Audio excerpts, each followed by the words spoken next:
Maker, Andrew Balbano. It's Tournament Talk on the Tournament Edge for Saturday Race 11 in the Breeders' Cup Extravaganza. It's the Grade 1 Breeders' Cup Mile. It's 1 mile on the turf for 3-year-olds and up. Andrew, a field of 14 and a very salty field of 14. Tepin, the 8, your 3-1 morning line favorite. It's Marcassi. It's Julien Leparoux. It's a magnificent filly, a horse that has basically done almost everything right for a year and a half. She's been nothing short of spectacular. I have no problem with her being the favorite. I have no problem with you sitting here telling me that she's the horse to beat, but I think she's vulnerable, and I'm going to try to beat her today. Without a doubt, Bob, and obviously Tepin comes in here to defend her crown after beating the boys last year in the Breeders' Cup Mile. Beating a bunch of groups that were restricted to fillies or mares this year, but having won the Woodbine Mile, the Queen Anne Stakes as well across the pond. Like you said, Bob, the horse to beat 100%, and this is where I'm going to fall. I think Tepin's going to win this race. Now, I do have a couple of value horses underneath that I will get involved, but I honestly do think Tepin is the horse to beat, and I'll tell you why. In every start this year, she's amassed, and she's been getting better and better and better. Just like that race down there at Tampa in the Hillsborough, where Isabella Sings was a crazy amount of lengths up, and she came and run her down. One of her best races. Obviously, what she did at Ascot, I don't think any other horse in this group can do. Goes to Woodbine, stumbles, almost hits her face on the ground, comes back and wins that race. Now, here's my thing with the First Lady at Keeneland. Obviously, Photo Call. The key to winning that race was starting off with an 8.5 length lead to a 10 length lead. I think Tepin just wasn't used to that whatsoever and just kind of took her out of her form. I think Leparoux was kind of second guessing what he was going to do and how close he wanted to be. And then when it came time to run for home, it was just too much, too little, too late. However, she did make up a lot of ground to close in onto Photo Call. I also think Julien left her in reserve, knowing that this spot was next and didn't want to take too much out of her. I don't think that's going to happen in this spot. Although Photo Call does appear here, I don't think we're going to see anything like that from a pace perspective where somebody has an 8-length lead. I think Tepin sits a similar trip she sat last year, and she wins this race.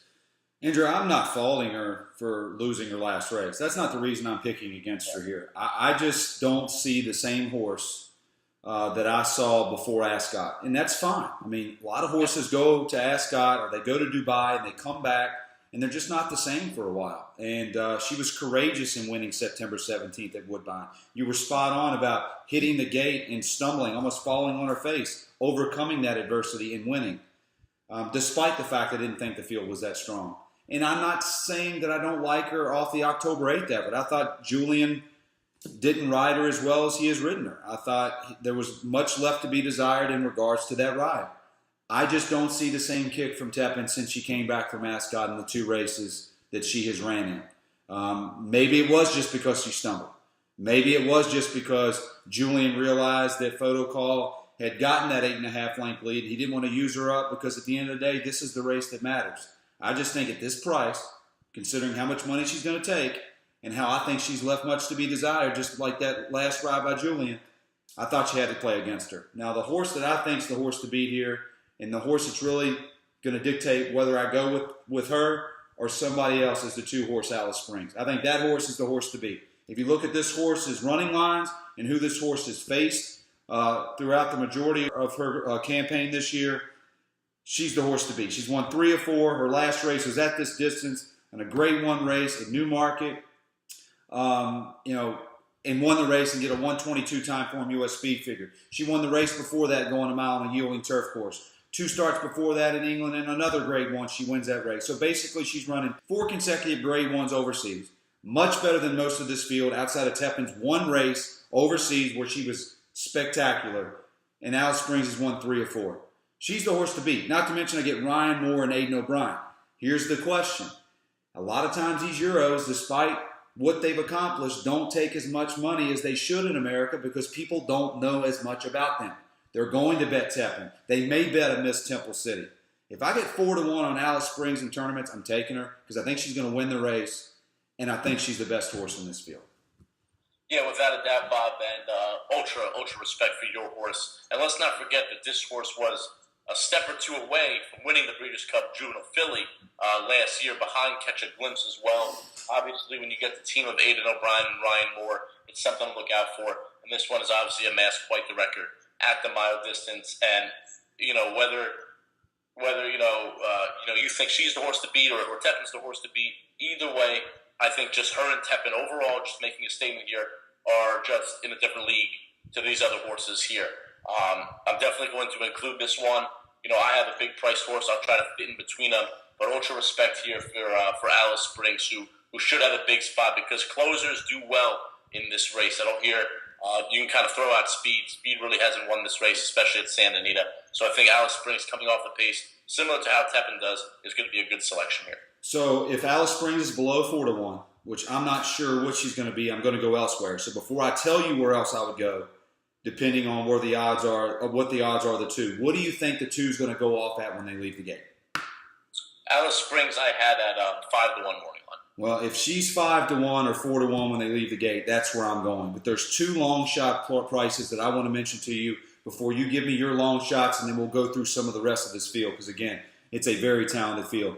One to first talk to you about the 12 horse Hit It a Bomb, the other Aidan O'Brien horse.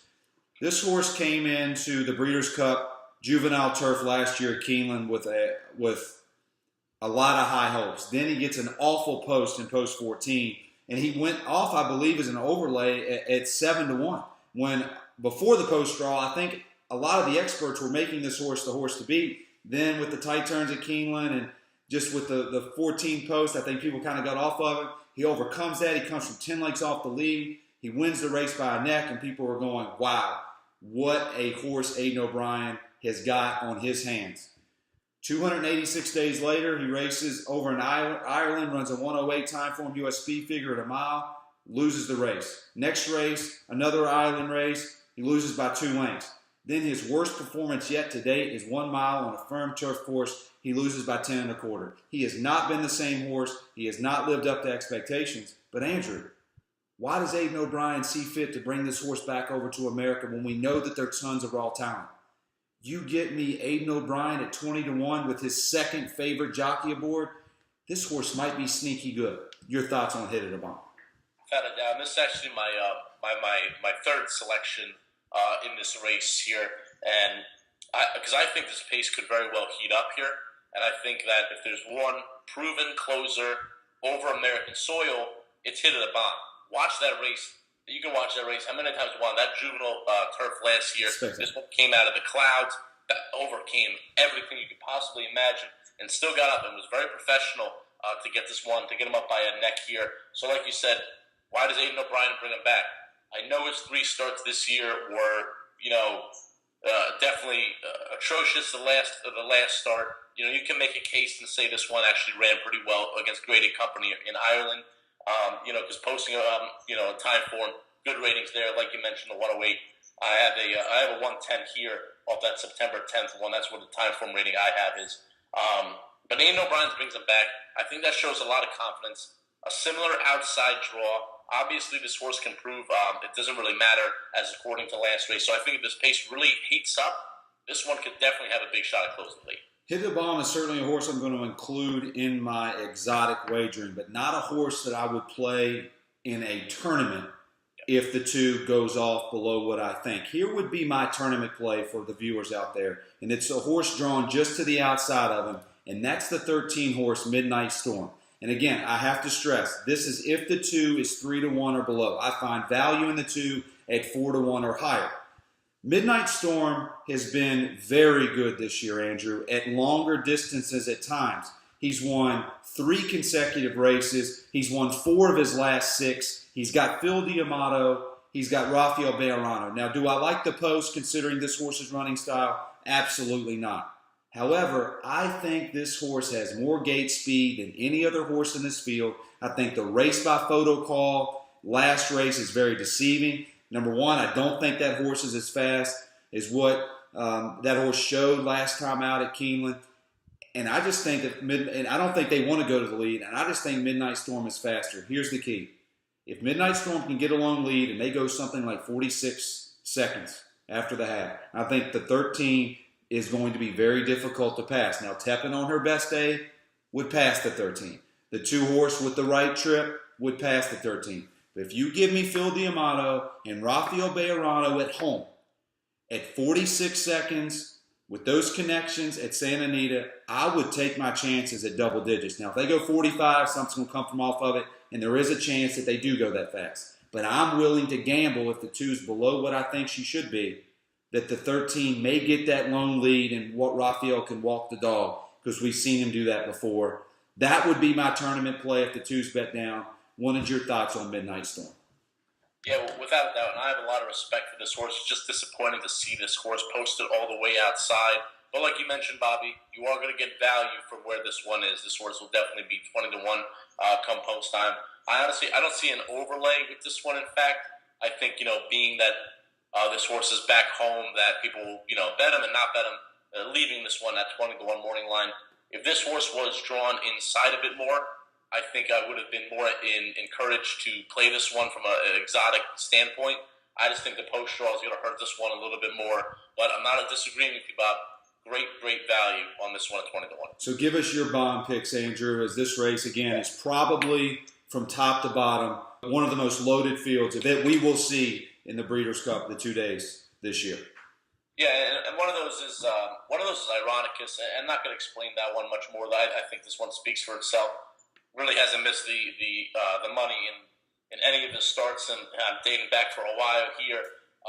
Only one lifetime start has he missed the board. I think this one has a running style that will fit this field well. But going into some bigger prices, I really think the Graham Motion horses could make some noise here. And first off, that's number 11, Ring Weekend at 20-1 with Johnny Velasquez. Just another deep closer that I think may find some success. Like I said, closers do find themselves to win this race. Now, I'm not saying this horse can win this race. I don't think that's going to happen at all. But I know this horse does have a powerful late turn of foot that can get him into the money at a huge price. And then you have Miss Temple City, who has obviously proven herself once more again, beating the boys twice this year in the Makers 46 mile, as well as the Shadwell Turf mile.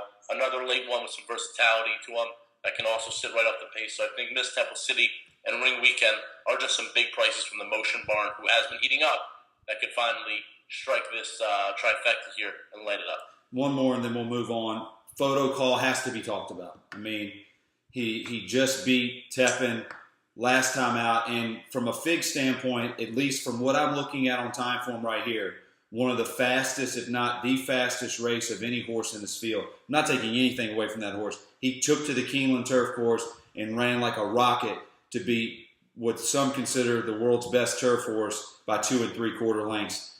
I don't see a repeat of the effort, but it is Todd Pletcher and Ken DeSormo. Yeah, without a doubt, and like I mentioned before, and you hinted on as well, I think what happened last race is just a fluke. I don't think it will ever happen again. I mean, this one just went out there and followed instructions, I guess, to the best that the team was given, and never looked back. But I don't think anything like that could happen again here, especially in a more advanced Breeders' Cup field. No way they get to walk the dog like that again. I do think this one will be on the front end.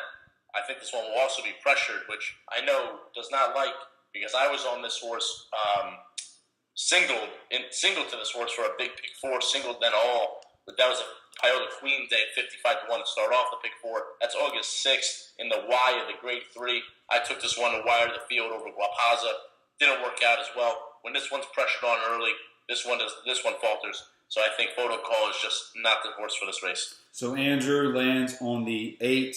Tepin thinks she's much the horse to beat, and understandably so. Again, the 2 horse to me is the best horse in the field. She's the horse to beat. If she falls below 4-1, I think you should take a long, hard look at the 13, Midnight Storm. So that's going to do it for our breakdown of race 11 on Saturday at Santa Anita. It's the Grade 1 Breeders' Cup Mile on the turf.